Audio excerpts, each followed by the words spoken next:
अस्सलाम वालेकुम, this is Moeed Pirzada. There are many developments, बहुत सी डेवलपमेंट्स हैं। प्रेसिडेंट पुतिन का क्या फ्यूचर है, हिंदुस्तान और पाकिस्तान के दरमियान लाइन ऑफ कंट्रोल के ऊपर क्या हो रहा है, पाकिस्तान की डोमेस्टिक पॉलिटिक्स में पीपल्स पार्टी और पीएमएलएन के दरमियान किस किस्म की सौदाबाजी या एग्रीमेंट जो है वो हो रहा है, और पीटीआई की इस स्टेज के ऊपर क्या हिकमत अमली हो सकती है। ये खासी डेवलपमेंट्स हैं और मैं एक एक करके इनका जिक्र करता हूँ। लेकिन सबसे पहले let me make a disclosure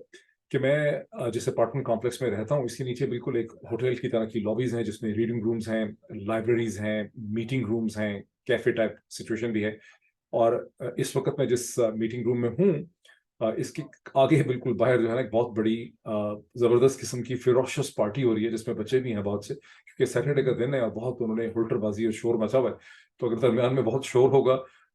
तो आई अपोलोजाइज फॉर दिस, क्योंकि बार बार बच्चे यहाँ पे आ जाते हैं। और घर से मुझे बच्चों ने निकाल दिया, क्योंकि मैं अपने अपार्टमेंट से, क्योंकि मेरे बच्चों ने मुझे निकाल दिया कि ये बोरिंग किस्म की चीजें यहाँ पे ना करें, यहाँ से बाहर निकलें। तो मैं यहाँ आया था looking for a peaceful corner, और हमेशा मुझे मिल जाता है, लेकिन इस वक्त यहाँ पे भी बहुत ज्यादा हुल्टरबाजी है। उसका हल मैंने ये निकाला है कि ये जो ब्लू येटी माइक है, इसको उठा के मैंने अपने मुंह के बिल्कुल करीब कर लिया है। अमूमन मैं इसको दूर रखता हूँ, लेकिन इस वक्त मेरी कोशिश ये है कि इसकी ऑडियो ठीक रिकॉर्ड हो सके, बिकॉज इतनी दफा मुझे लान तान हुई है ऑडियो के इश्यूज के ऊपर। मेरे ख्याल है हजारों दफा लोगों ने कमेंट्स लिखे हैं कि ऑडियो ठीक नहीं है, ऑडियो ठीक नहीं है, कोई बेहतर माइक के अंदर इन्वेस्ट कर लें। मसला वो नहीं है माइक का, मसला बहुत सा ये भी है कि मैं टेक्नोलॉजिकली बिल्कुल नाबल्द और निकम्मा हूँ। मैंने बहुत से माइक ट्राई किए हैं, वो कुछ ना कुछ टेक्निकल मसला जो है वो उस पर हो जाता है। पता नहीं हजारों डॉलर में खर्च कर चुका हूँ डिफरेंट किस्म के माइक्स के ऊपर, but this Blue Yeti microphone I guess is a very good one. अच्छा, अब आ जाते हैं सिचुएशन के ऊपर।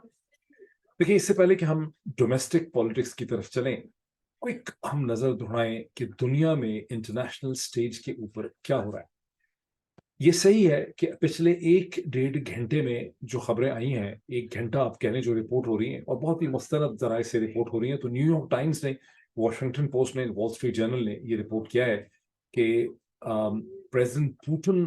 और जो झगड़ा इस वक्त वहां पे चल रहा है, जहां वैगनर ग्रुप जो बताया जाता है कि एक प्राइवेट मिलिशिया है, और उसका जो लीडर है, बहुत अजीब सूरत हाल है ये कि एक प्राइवेट, इतना बड़ा प्राइवेट ग्रुप एग्जिस्ट करता है, मिलिट्री ग्रुप एग्जिस्ट करता है, जिसके पास 25,000 से ज्यादा ट्रूप्स हैं, वैगनर ग्रुप, और उसका लीडर है यवजीनी प्रिगोजिन। यवजीनी प्रिगोजिन, तो यवजीनी प्रिगोजिन जो है, उसकी फोर्सेस ने मॉस्को से कुछ फासले के ऊपर, खासा फासला है वैसे वहां पर, रोस्टोव ऑन डॉन, डॉन एक बहुत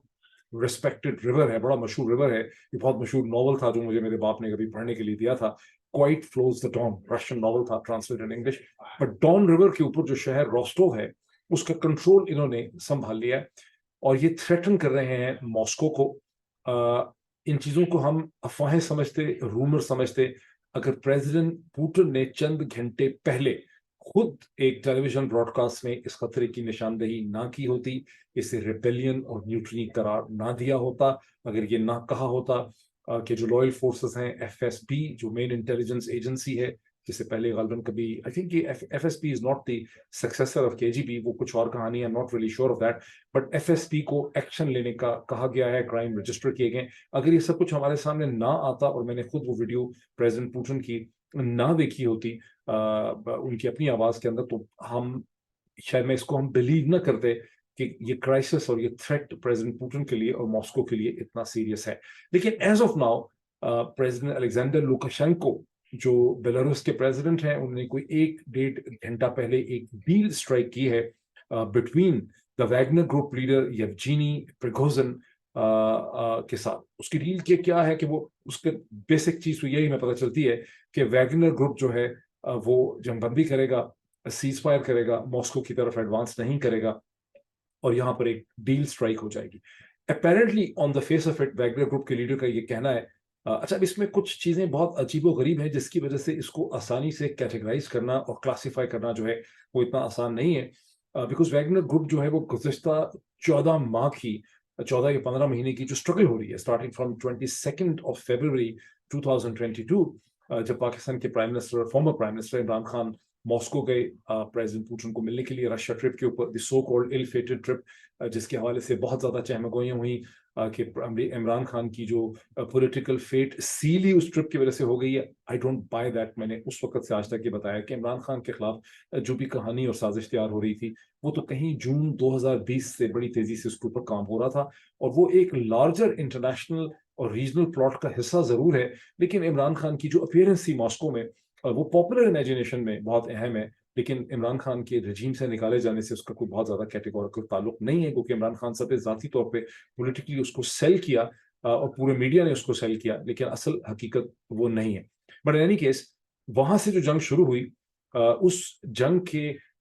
جنگ کے اندر یہ ویگنر گروپ جو ہے یہ رشین فورسز اور پریزیڈنٹ پوٹن کا لوئل ہے, اور اس نے وہاں پر بہت لڑائی لڑی ہے, اور بخموت کا جو شہر ہے اس کی فتح میں یوکرین میں اس کا بڑا رول ہے. تو پھر کیا اس میں ہو گیا؟ اپیرنٹلی جو اسٹیٹڈ, اب آپ اس میں فرق پڑ جاتا ہے جہاں پر ایک چیز ہے رپورٹ کرنا اور ایک چیز ہوتی ہے انالیسس کرنا. اگر آپ صرف رپورٹنگ کے اوپر جائیں گے دین رپورٹڈلی ویگنر گروپ کا یہ کہنا ہے کہ رشین ٹاپ ملٹری جو چیف ہے اور جو اس کے ڈیپٹی چیف ہے اور جو ہائی کمانڈ ہے ملٹری کی وہ نکمی ہے. They have not prosecuted the Wagner war very well, جس کی وجہ سے ریورسلز ہوئے ہیں, اور وہ چاہتے ہیں کہ ان کو ہٹایا جائے. یہ جو آرمی چیف وغیرہ ہیں یہ پہنچیں روسٹوف آن ڈون میں, اور ویگنر گروپ کے یہ جو لیڈر ہیں یوجینی پریگوزن, ان کے ساتھ وہ مذاکرات کریں اور چیزیں سیٹل ہوں گی. اور وہ یہ بھی کہہ رہا ہے کہ میں ماسکو کے خلاف نہیں ہوں, میں پوٹن کے خلاف نہیں ہوں. یہ رپورٹڈ چیزیں ہیں جس کو آپ رپورٹنگ کہتے ہیں. اب انالیسس آ جاتا ہے. دیکھیں انالیسس میں اس چیز کو سمجھنا بہت ضروری ہے کہ as early as April and May, جب تقریباً 100 دن کمپلیٹ ہو گئے تھے یوکرین آپریشن کے, تو میں نے فارن پالیسی اور فارن افیئرس کے اندر اس قسم کے پیسز پڑھے اس وقت, جس میں جو اینالسٹ تھے, جو لکھنے والے تھے, جو بڑے یعنی امپورٹنٹ یورپین سیکورٹی کے ایکسپرٹ تھے, انہوں نے اس اوپینین یا انالیسس کا اظہار کیا تھا کہ الٹیمیٹلی یوکرین کی جنگ جو ہے چونکہ یہ ٹھیک نہیں کر سکے گا, پوٹن اس کو ٹھیک ہینڈل نہیں کر سکے گا, and after the first 90 days یہ obvious تھا کہ وہ رشین ملٹری پاور جس کا خیال تھا کہ وہ 30-40 دنوں میں 50 دنوں کے اندر یا 30-40 دنوں میں اس معاملے کو کنٹرول کر لیں گے, جس طرح سے 2014 میں انہوں نے ڈون باس کے کانفلکٹ کو ہینڈل کیا تھا, ناٹ ریئلائزنگ دس تھنگ کہ سینٹرل انٹیلیجنس ایجنسی امریکہ اور ویسٹ جو ہیں وہ کتنی شدت سے تیاری کر کے بیٹھے ہوئے تھے یوکرین میں رشیا کو, رشین ملٹری کو وہاں پھنسانے کے لیے. تو فارن پالیسی اور فارن افیئرس میں یہ کلیم اور یہ انالیسس میں نے پڑھا, اور میں نے اپنے کسی بھی لوگ میں اس کا ذکر بھی کیا تھا کہ ایکسپیکٹڈ یہ ہے کہ یوکرین کی جنگ کا جو نیگیٹو آؤٹ فال ہے اس کے نتیجے میں پوٹن کی جو ہولڈ ہے پاور میں اور لیڈرشپ پہ رشیا کے اندر وہ ختم ہو جائے گی, اور پوٹن کو اوور تھرو کیا جا سکے گا, اور پوٹن کا ایرا جو ہے وہ ختم ہو جائے گا. تو کہنے میں رپورٹر کی پوائنٹ آف ویو سے کیا ہے کہ ویگنر گروپ کے کہتا ہے کہ رشیا پوٹن کے ساتھ جھگڑا پوٹن کے ساتھ نہیں ہے, پوٹن کی ملٹری کے چیف کے ساتھ مسئلہ ہے, بیڈ وار کی پروسیکیوشن کا مسئلہ ہے, اور ہم بڑے پیٹریوٹ اینڈ آل دیٹ. لیکن اینالسٹ, میرا جو اینالسٹ ہیٹ ہے مجھے کیا بتاتا ہے کہ ویگنر گروپ کی آؤٹ سائڈ فورسز کے ساتھ یعنی ویسٹ کے ساتھ ڈیل ہے, اور اس ڈیل کے نتیجے میں ایک بہت ہی کریڈیبل سیریس چیلنج جو ہے وہ پوٹن کی لیڈرشپ کے لیے کریٹ کر دیا گیا ہے. اب رشیا بینگ رشیا کوئی افریقن کنٹری تو نہیں ہے کہ ایک انویڈنگ پرائیویٹ آرمی جو ہے وہ ماسکو کے اوپر حملہ آور ہو, ماسکو پہ قبضہ کر لے اور وہاں اسٹریٹ فائٹنگ ہو, جس طرح سے افریقہ کی کنٹریز میں یا مڈل ایسٹ میں ہوتا رہا ہے. لگتا یہی ہے کہ جو ڈیل بھی ہوئی ہے اس کے نتیجے میں مجھے ایسا لگ رہا ہے, میری اس وقت فیلنگ یہ ہے, دی اینالسٹ فیلنگ یہ ہے کہ پریزیڈنٹ پوٹن کی is fatally wounded, is mortally wounded, politically wounded ہے یہاں پہ, بیکاز ایک اسٹرانگ مین کو جب اتنا سیریس چیلنج ہو کہ اس کے ایک ایلائے کو بیلاروس کے پریزیڈنٹ الیگزینڈر لوکاشینکو جو ہیں ان کو یہاں پر ایک ڈیل کروانی پڑے اور فورسز ڈیفیٹ نہ ہو اور اس کا آسانی سے حل نہ نکل سکے, اس کا مطلب ہے کہ پریزیڈنٹ پوٹن کی سیاسی حیثیت جو ہے وہ بڑی سیریس طور پر یہاں پر متاثر ہو گئی ہے. اس کے آگے یوکرین کی جنگ کا کیا ہوگا, پریزیڈنٹ پوٹن کا کیا فیوچر ہے, اس سٹیج پہ اس کے بارے میں حتمی طور پہ کنکلوسیولی کچھ کہنا بہت مشکل ہے. میں آلریڈی اچھا مجھے ایک بہت بڑا افسوس آپ سب کے ساتھ ہے, یہ میرا ایک نوٹ آف پروٹیسٹ ہے کہ پاکستانی جو ویورشپ ہے, خواہ وہ ویلاگس کو دیکھتی ہو یا ٹی وی کو دیکھتی ہو, اس میں بہت ہی کم چھوٹی سی ایک ٹائنی پرسنٹیج ایسی ہے جو بین الاقوامی معاملات اور انٹرنیشنل ریلیشن شپس میں کوئی سبسٹینٹیو انٹرسٹ رکھتی ہے. پاکستانیوں کے مفروضے ہیں جس کے ذریعے وہ دنیا کو انڈرسٹینڈ کرتے ہیں, اور حالانکہ یہ جو انڈرسٹینڈنگ ہے دنیا کی ریجنل افیئرز کی, خاص کر کے پوری دنیا کی, یہ خود پاکستان کی ڈومیسٹک پالیٹکس کے ٹرینڈز کو, ڈائریکشن کو سمجھنے کے لیے بہت ضروری ہے. لیکن چونکہ پاکستانی मीडिया के अंदर, चूंकि पाकिस्तानी लोगों में डिजायर ही नहीं है, और मैंने आपको पता है हर पाकिस्तानी टेलीविजन चैनल पे काम किया है, जियो हो, ARY हो, एक्सप्रेस हो, दुनिया न्यूज हो, PTV हो, तो मुझे इसका अच्छी तरह से एहसास है कि पाकिस्तानी पब्लिक को चूंकि इंटरनेशनल कंटेंट और खबरों से कोई भी सब्सटेंटिव प्रोफेशनल इंटरेस्ट है ही नहीं, उनका फोकस बिल्कुल इनवर्ड है। इतनी सतम जरीफी है कि हिंदुस्तान की पॉलिटिक्स के साथ भी किसी किस्म का कोई इंटरेस्ट नहीं। हिंदुस्तान के अंदर पाकिस्तान की पॉलिटिक्स को समझने में प्रोफेशनल एक्सपर्टीज पाई जाती है, उनको पाकिस्तान के बारे में बहुत बेहतर जानकारी और अंडरस्टैंडिंग है। पाकिस्तानियों को हिंदुस्तान की जो 29-30 स्टेट्स हैं उनका भी नहीं पता, उनकी टॉप प्राइम मिनिस्टर के अलावा किसी लीडरशिप का भी नहीं पता, उनके हिंदुस्तान के डोमेस्टिक पॉलिटिक्स के इश्यूज का सिरे से पता ही नहीं है। और जो कुछ भी पाकिस्तान में हिंदुस्तान के हवाले से और दुनिया के हवाले से डिस्क्राइब किया जाता है, वो माँ सवाए 2 अंग्रेजी के अखबारों को छोड़ के वो सिर्फ मफरूजे हैं, एग्जैजरेशंस हैं, कॉन्स्पिरेसी थीरीज हैं, जिसकी वजह से पाकिस्तान का जो भी पढ़ा लिखा तबका है उसको दुनिया के मामलात की कोई अंडरस्टैंडिंग जो है वो बिल्कुल भी नहीं। हालांकि ये दुनिया के मामलात की लैक ऑफ अंडरस्टैंडिंग ही तो है जिसकी वजह से पाकिस्तान के अंदर एक डोमेस्टिक पॉलिटिकल क्राइसिस खड़ा हुआ, जहां पाकिस्तान के आर्मी चीफ ने अपनी आर्मी को, अपने मुल्क, अपने प्राइम मिनिस्टर, अपनी ही स्टेट को according to my analysis betray किया। और उस बिट्रेयल के नतीजे में पाकिस्तान एक ऐसे पॉली क्राइसिस का शिकार हो गया है जिसमें से निकलने का रास्ता अब किसी को भी ठीक तरह से नहीं पता। लोग प्रिटेंड तो बहुत कर रहे हैं, पॉलिटिकल पार्टीज प्रिटेंड कर रही हैं, PTI की लीडरशिप प्रिटेंड करती है कि उनके पास कोई फॉर्मूला है, पाकिस्तान की एस्टैब्लिशमेंट मसलसल अपने आप को ये बहलावा दे रही है कि उनके पास इस पॉली क्राइसिस से निकलने का कोई तरीका है, और उनका तरीका यही है कि इमरान खान उसकी पार्टी को क्रश कर दें तो इस पॉली क्राइसिस का हल जो है वो निकल आएगा। लेकिन हकीकत ये है कि जनरल बाजवा साहब ने अपनी ला इल्मी, कम अकली, फॉर लैक ऑफ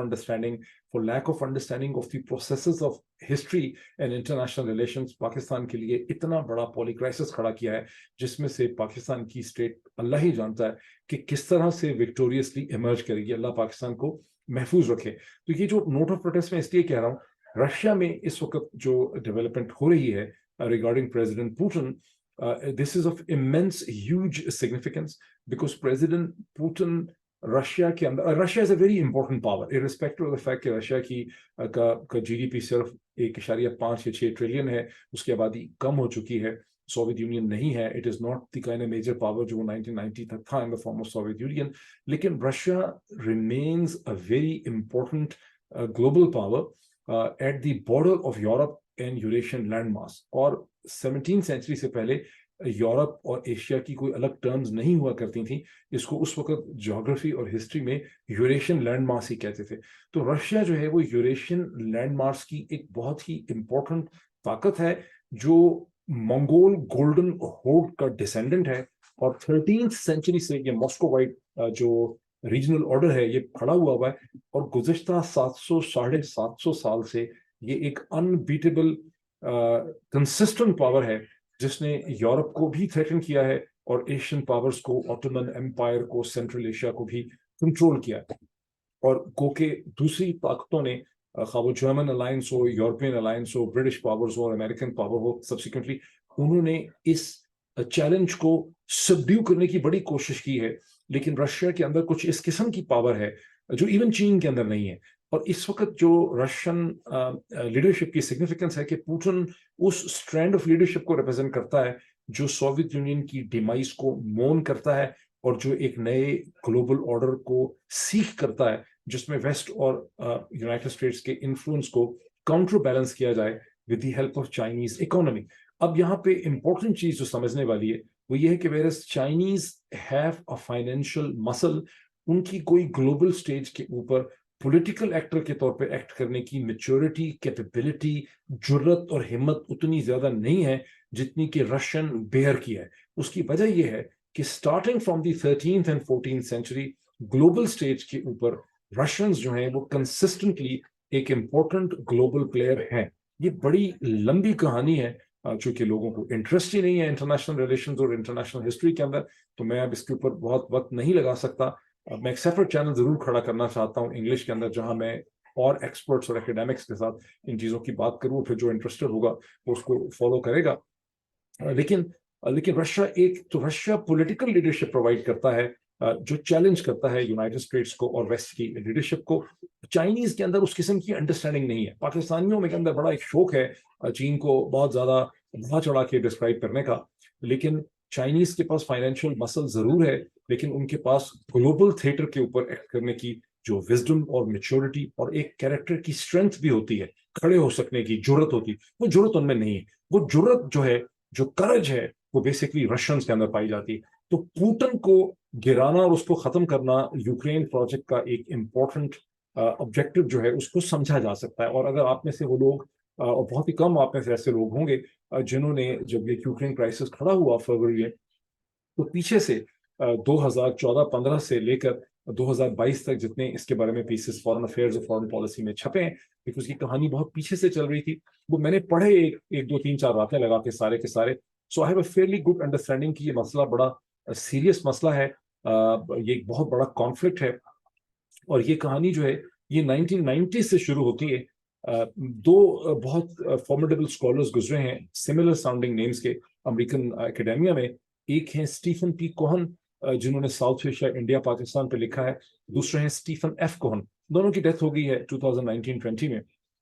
लेकिन स्टीफन एफ कोहन ने इस पे बोला भी बहुत और लिखा भी बहुत, जिस तरह से जॉन रशहाइमर ने बहुत ज्यादा लिखा बोला इसके ऊपर। और अमेरिकन एकेडेमिक्स शुरू से ये वार्न करते रहे कि रशिया के साथ जो बिट्रेल किया गया है, कि उनको प्रॉमिस किया गया था कि हम नेटो की बाउंड्री को यूक्रेन की तरफ और आगे एक्सटेंड फर्दर ईस्ट नहीं करेंगे, in return for the Russian concurrence on German unification in 1990। तो जर्मन ने उस डॉटेड, तो रशियंस ने जर्मन यूनिफिकेशन को, ईस्ट जर्मनी और वेस्ट जर्मनी को इकट्ठा होने का उन्होंने कंसेंसस डेवलप किया, उसकी इजाजत उन्होंने दी थी। इन रिटर्न उनको गारंटी ये दी गई थी कि हम नेटो को आपकी तरफ एक्सटेंड नहीं करेंगे, और नेटो की एक्सटेंशन से ऑफ कोर्स रशियंस जो है वो बहुत ज्यादा डरते हैं। ये एक हिस्टोरिकल फिनोमेना है, और अमेरिकन एकेडेमिक्स ने ये पॉइंट आउट किया। ये इस मुल्क की स्ट्रेंथ है कि यहाँ पर ऐसे स्ट्रॉन्ग एकेडेमिक्स यूनिवर्सिटियों में बैठे रहते हैं, उनके खिलाफ FIR नहीं होती, उनको जेल में नहीं डाला जाता, उनको नंगा करके उल्टा नहीं लटकाया जाता। लेकिन अमेरिकन एकेडेमिक्स एक नहीं है, दर्जनों ऐसे हैं जिन्होंने अमेरिकन एडमिनिस्ट्रेशन को ये वार्न किया कि आप ये जो खेल खेल रहे हैं, ये सही है कि उस वक्त जेम्स बेकर के और रशियन लीडरशिप के दरमियान डॉटेड लाइन पे साइन नहीं हुए थे, लेकिन क्लियर एश्योरेंसेस रशियंस को दी गई थी यूक्रेन के ऊपर और नेटो के ऊपर, जिनको कि वायलेट किया गया। तो बात लंबी हो गई है, मैंने इसका बैकग्राउंड आपको दिया है कि ये एक बहुत डेवलपिंग सिचुएशन है। मैं फिर इस पर कमेंट करूंगा, और मुझे एहसास है कि मेरे व्यूअर्स में वो लोग सिर्फ इमरान खान की बात सुनना चाहते हैं, डोमेस्टिक पॉलिटिक्स की बात सुनना चाहते हैं, इंटरनेशनल इश्यूज से उनको ज्यादा इंटरेस्ट नहीं है, ना ही जिसको स्ट्रक्चर्ड इंटरेस्ट कहते हैं। यानी वो एक सेंसेशनल इंटरेस्ट तो पाकिस्तानी मीडिया में हर चीज का बहुत ज्यादा पाया जाता है, लेकिन स्ट्रक्चर्ड इंटरेस्ट कोई नहीं। अब चलते हैं दूसरी डेवलपमेंट की तरफ, जो जिसका मैं शेयर स्क्रीन भी अगर मैं कर दूं, जहां पर ISPR ने एक प्रेस रिलीज इशू की है, इंटर सर्विसेज पब्लिक रिलेशंस ने पाकिस्तान में कहा है कि हिंदुस्तानी फौज ने चराहों को, गडरियों को और जो सिविलियंस हैं उनको गोलियां मार के 2-3 लोगों को शहीद कर दिया है। उस पर ISPR ने बकायदा प्रेस रिलीज एक जो है वो इशू की। अगर मैं स्क्रीन शेयरिंग कर सकूं, let me quickly see if I am in a position to share that screen with you. कामयाबी हो ही गई। Two martyred as India breaches February 2021 line of control truce। मैं चाहता ही हूं कि मैं एग्जैक्टली आपको एग्जैक्ट वो वर्ड्स पढ़ के सुना दूं। ये इन्वर्टेड कॉमर्स में है, येलो में मैंने हाईलाइट किए हैं। The Indian army in a display of its usual inhumane approach towards innocent Kashmiris opened indiscriminate fire onto a group of shepherds in Satwal sector, the ISPR said in a statement. The military's media wing added that driven by a newfound geopolitical patronage, Indian forces have embarked on a plan to take innocent lives to satiate the false narratives and concocted allegations। अच्छा, अब ये चीज जो है ना, ये मुझे बड़ी अजीब लग रही है, ये वाली चीज। जहां तक इसका कि गोलियां चल गई, लोगों की डेथ हो गई, इंडियंस का भी मैंने स्टेटमेंट देख ली है, उनके अखबारात में लिखा है कि इस सेक्टर में से 3 heavily armed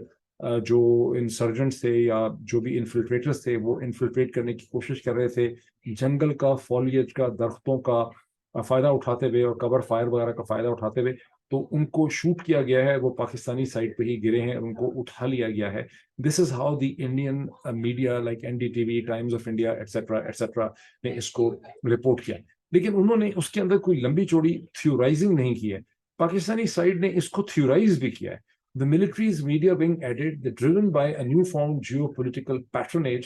Indian forces have embarked on a plan to take innocent lives, to satiate the false narratives and concocted allegations. फिर दूसरा पैराग्राफ भी, while a strong protest is being launched with the Indian side, Pakistan reserves the right to respond back in a manner of its choosing to protect Kashmiri lives in the LOC build, the statement है. ये दोनों जो points आप यहाँ पे देख रहे हैं कि हम हिट बैक भी कर सकते हैं, ये एक साजिश है, जो कुछ इशारा किया जा रहा है कि जो कुछ वाशिंगटन में नरेंद्र मोदी और बाइडेन के दरमियान में जो एक बॉनभूमि है, जो हिंदुस्तान और अमेरिका के दरमियान जो एक मल्टी डिमेंशनल स्ट्रेटेजिक जो एक एग्रीमेंट्स हुए हैं, उसके नतीजे में ये चीज हुई है. ये जो इख्तरा है ISPR की और जो ये इंटरप्रिटेशन है ISPR की और जो ये कहना है कि हम हिट बैक कर सकते हैं, this actually worries me, because इस किस्म की, और फिर इस पर स्ट्रॉन्ग ऑफिशियल प्रोटेस्ट करना. अच्छा, ये खाली मुझे ही ये परेशानी नहीं है, मुझे बड़ी खुशी ये है कि खुद अखबार ने भी यानी ट्रिब्यून ने भी बेसिकली ये कोई छोटा मोटा बंदा भी नहीं है जिसने ये स्टोरी लिखी है. ये स्टोरी ट्रिब्यून के जो लीड डिफेंस कॉरेस्पॉन्डेंट हैं कामरान यूसुफ साहब, बहुत ही रिस्पेक्टेड, कभी कभी उनसे मुलाकात भी हुआ करती थी इस्लामाबाद में. ये स्टोरी कामरान यूसुफ ने लिखी है, कोई नॉर्मल छोटा मोटा यानी ये रिपोर्टर स्टोरी कहानी नहीं है, रिपोर्टर कहानी, और ये वो रोइटर्स की स्टोरी नहीं है. और यही वजह है कि आपको ये पैराग्राफ इसमें पढ़ने को मिल रहा है. यहाँ पर मैं एक चीज जिसकी बहुत अभाम, कंफ्यूजन और डिसइंफॉर्मेशन मचाई गई है कि रिपोर्टर बेचारे का काम ये होता है कि वो रिपोर्ट करे और रिपोर्टर की ऊपर खोपड़ी में कुछ भी नहीं होता, भूसा भरा हुआ होता है और वो सोच समझ नहीं सकता, वो एनालिसिस ऑफर नहीं कर सकता. इस चीज को पाकिस्तान में बहुत फैलाया गया है, दुनिया में भी लोगों को इस किस्म की बकवास बहुत बताई गई है. लेकिन आप देख लें कि कामरान यूसुफ ने यहाँ पर 2 पैराग्राफ में बहुत ही एहतियात से ये चीज लिख भी दी है, जो मेरे भी जहन में है और आप में से सैकड़ों हजारों लोगों के जहन में भी सवाल पैदा हो रहा होगा. The fact Pakistan formally issued a statement and condemned the incident suggested that the two countries may get embroiled in a new phase of hostilities along the line of control, a de facto border that divides Kashmir between Pakistan and India. The indirect reference to Indo-US deepening defense cooperation by the ISPR added a new dimension to the conflict between Pakistan and India. अब मैं इसकी stop sharing करता हूँ. मुझे इसकी परेशानी ये है कि ISPR की स्टेटमेंट मुझे कोई नॉर्मल नेचुरल किस्म की नहीं लग रही, जो इस किस्म के, क्योंकि ये जो सीज फायर है ये जनरल बाजवा की ज़ाती कोशिशों की वजह से मिलिट्री टू मिलिट्री अंडरस्टैंडिंग के नतीजे में फरवरी 2021 में ये सीज फायर को री इम्प्लीमेंट या री इनिशिएट किया गया था. ये वही सीज फायर है जो 2003 का हिस्टोरिक सीज फायर है after 9/11, after the Indian mobilisation in December 2001 and 2002. उसके बाद जो अंडरस्टैंडिंग डेवलप हुई उसमें ये 2003 का सीज फायर था, जिसको री इम्प्लीमेंट किया जनरल बाजवा की एफर्ट्स की वजह से. और मुझे याद है कि जब मेरी इंडियन हाई कमीशन में इस हवाले से मुलाकातें होती थी, मेरी हर महीने ही मुलाकात होती थी. आई वॉज अ वेरी मुझे बड़ी एक्सेस रही है उस मामले में वहाँ पे, with the Indian high commission, with the British high commission, with the US embassy, and with all the European missions, and also of course to the Pakistani military and with the Pakistani foreign office. तो Indian side ने general Bajwa के role को बहुत ज़्यादा appreciate किया था in achieving this cease fire.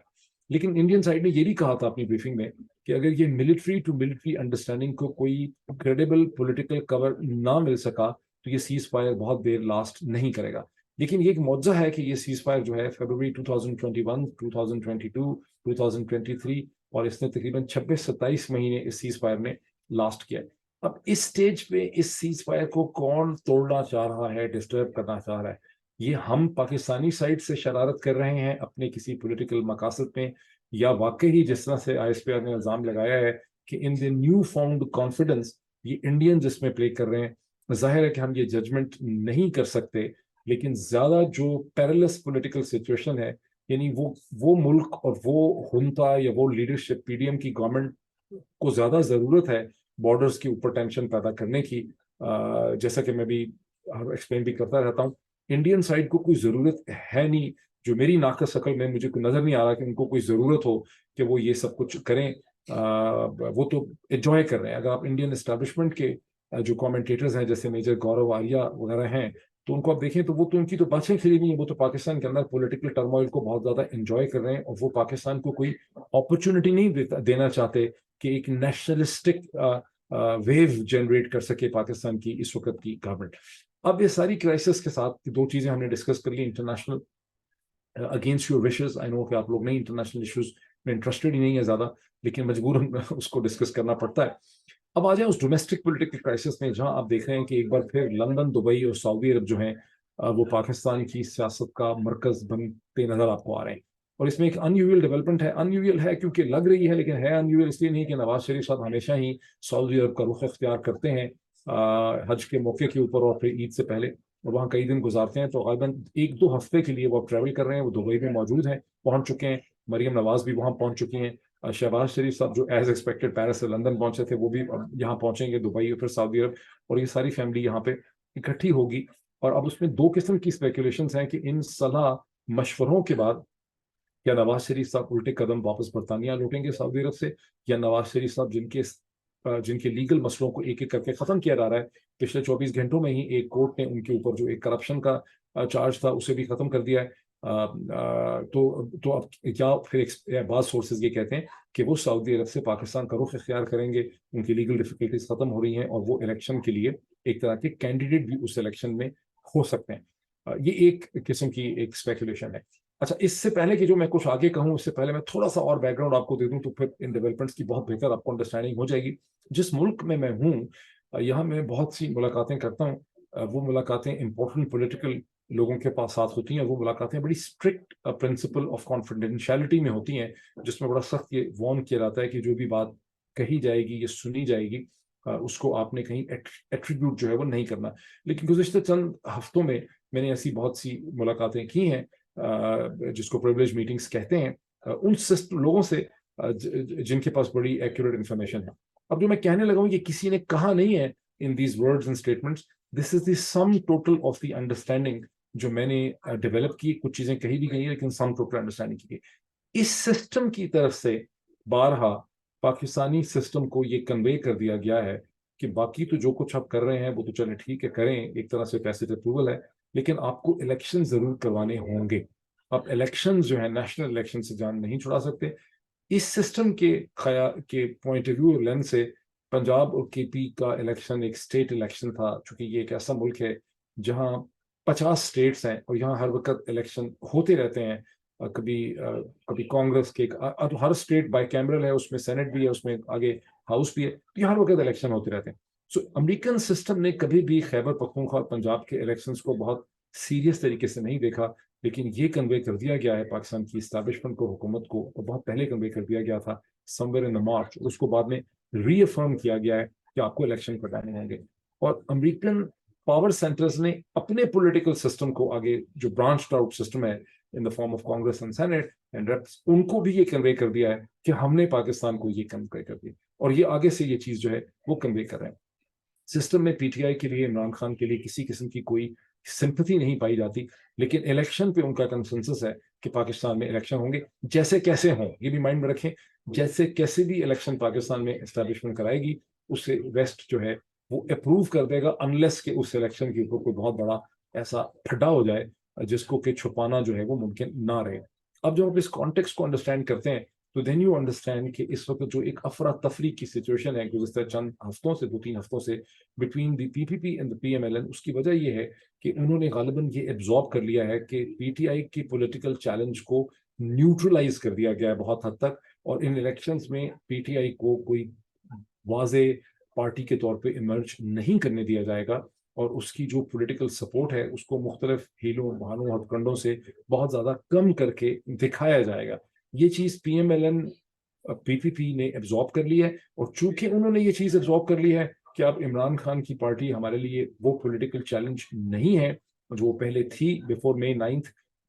इसलिए अब उनकी आपस में उनको टर्फ सेटलमेंट करनी पड़ रही है। और आपने देखा कि आसिफ अली जरदारी साहब का लाहौर बैठना, फिर उनका डिस्कंटेड और नाराज होकर दुबई चले जाना, फिर उनकी रजामंदी हो जाना, उनका वापस आना, बिलावल भुट्टो और पीपल्स पार्टी के लोगों की तेज़ोतुंद स्टेटमेंट आना, उसके बाद उनका रिलैक्स हो जाना, ये सब इंडिकेट करता है कि पीपीपी और पीएमएलएन के दरमियान आने वाले इलेक्शन और पावर शेयरिंग के हवाले से कुछ बेसिक अंडरस्टैंडिंग पे जो है वो हो गई है। उनको कुछ एश्योरेंसेज एक दूसरे को उन्होंने दे दी हैं। और जब ये डेवलपमेंट्स आप देखते हैं तो आपको ये बात एक बार फिर समझ आती है कि May 9th इसीलिए करना पड़ा बिकॉज पीटीआई की पॉलिटिक्स जो है वो संभल नहीं रही थी। وہ پالیٹکس، لا، کانسٹیٹیوشن اور ڈیموکریٹک ایشوز کے اوپر کھڑی تھی. تو اس پورے نیریٹو کو چینج کرنے کے لیے ایک اسکرپٹڈ پلان کے ذریعے May 9 جو ہے وہ کرنا پڑا. سو آئی ہوپ کہ میں نے خاصا ایکسپلین کر دیا کہ اس وقت ہم کہاں کھڑے ہیں. لیٹس سی کہ اگلے 24 گھنٹے میں کیا ہوتا ہے اور پھر اس کے حوالے سے ہم بات کرتے ہیں. Thank you.